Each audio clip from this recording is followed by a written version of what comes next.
Midian, Madian, or Madian is a geographical place, and the Midianites are people mentioned in the Torah and in the Quran. Scholars generally consider it to have been located in the northwest Arabian Peninsula, on the east shore of the Gulf of Aqaba on the Red Sea, and have long associated it with the region of Modiana, reported in that same area by Ptolemy. 1 Kings chapter 11 verses 17 to 18 specifically states that Hadad the Edomite passed through Midian and Paran while fleeing from Edom to Egypt. Even so, some scholars have claimed Midian was not a geographical area but a league of tribes. According to Genesis, the Midianites were the descendants of Midian, who was a son of Abraham through his wife Keturah. Again Abraham took a wife, and her name was Keturah, and she bare him Zimran, and Jokshan, and Medan, and Midian, and Ishbak, and Shua. The Midianites are also thought to be related to the Canaanites, since they are used interchangeably in the Hebrew Bible. Moses' brother-in-law or father-in-law are Canaanites.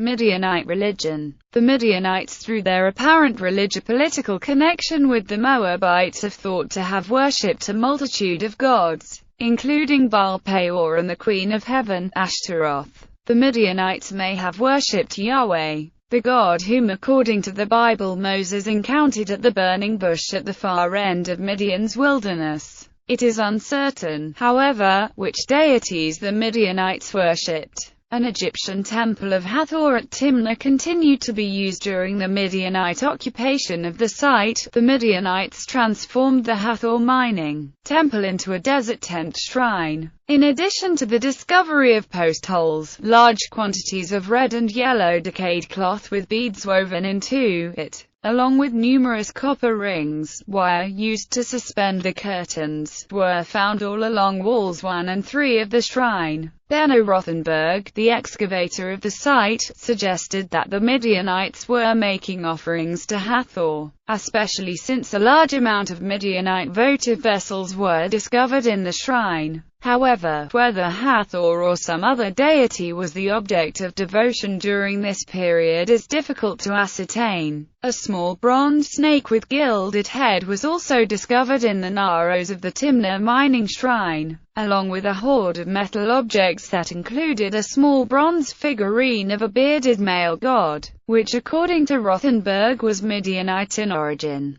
Michael Homan points out that the Midianite tent shrine at Timnah is one of the closest parallels to the biblical tabernacle. Midianite pottery. Midianite pottery, also called Korea painted ware, is found at numerous sites stretching from the southern Levant to NW Saudi Arabia. The Hejaz, Korea in NW Saudi Arabia is thought to be its original location of manufacture. The pottery is bichrome, polychrome style, and it dates as early as the 13th century BC. Its many geometric, human, and animal motifs are painted in browns and dark reds on a pinkish tan slip. Midianite pottery is found in its largest quantities at metallurgical sites in the southern Levant, especially Timnah. Because of the Mycenaean motifs on Midianite pottery, some scholars including George Mendenhall, Peter Parr, and Benno Rothenberg have suggested that the Midianites were originally sea peoples who migrated from the Aegean region and imposed themselves on the pre-existing Semitic stratum. The question of the origin of the Midianites still remains open. A land or a league? Some scholars have suggested that Midian does not refer to a geographical area or a specific tribe, but to a confederation or league of tribes brought together as a collective worship purposes.